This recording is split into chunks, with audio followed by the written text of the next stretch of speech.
Lawyer గారు, ఎంత డబ్బు ఖర్చైనా పర్వాలేదు, నా కూతురు కోట్ల చుట్టూ తిరగదు.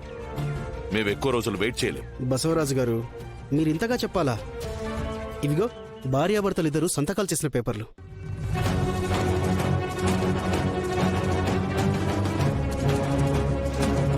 మ్యూచువల్ కన్సల్ట్తో సైన్ చేశారు కాబట్టి ఈ పేపర్లు రామబాణంతో సమానం.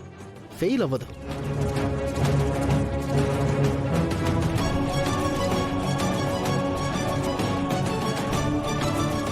డివోర్స్ వచ్చేసినట్టే. దానికి నాది పూచి. లేదు లాయర్ గారు, మీరంత తొందరగా విడాకులు ఇప్పిస్తే మేమంత తొందరగా మా మనవరాలికి అబ్బాయిని చూసి పెళ్లి చేసేద్దాం అనుకుంటున్నాం. బామ్మ, ఏం మాట్లాడుతున్నావు నువ్వు? జరగబోయేదే చెప్తోందిరా. కీర్తికి అసలు మళ్ళీ పెళ్లి చేయడం ఏంటి? ఇప్పుడు బావగారితో ప్రాబ్లం ఇది అని చెప్పండి, నేను సాల్వ్ చేస్తాను. ఇది నా కూతురుకు సంబంధించిన విషయం, నేను చూసుకుంటాను. దీంతో నీకు సంబంధం లేదు. ఎందుకు సంబంధం లేదు? కీర్తి నాకు చెల్లెలు కూడా, నాకు బాధ్యత ఉంది.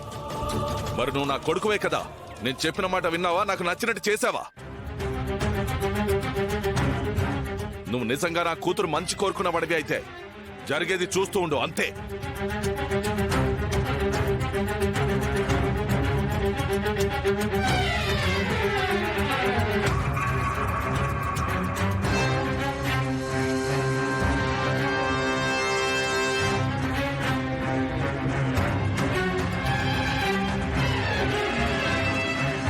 ఏంటి, ఎక్కడికో బయలుదేరావు?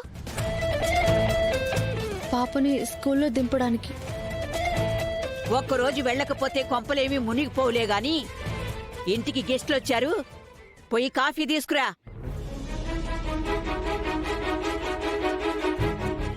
నువ్వు వెళ్ళు నాన్న, నేను వస్తాను. అలాగే అమ్మా.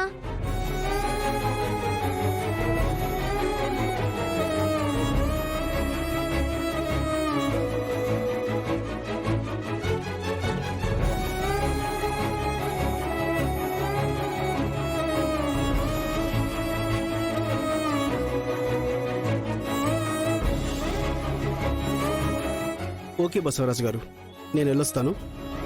కాసేపు ఉండండి లాయర్ గారు, కాఫీ తాగి వెళ్దురు గాని. మా పని మనిషి కాఫీ చాలా బాగా పెడుతుంది.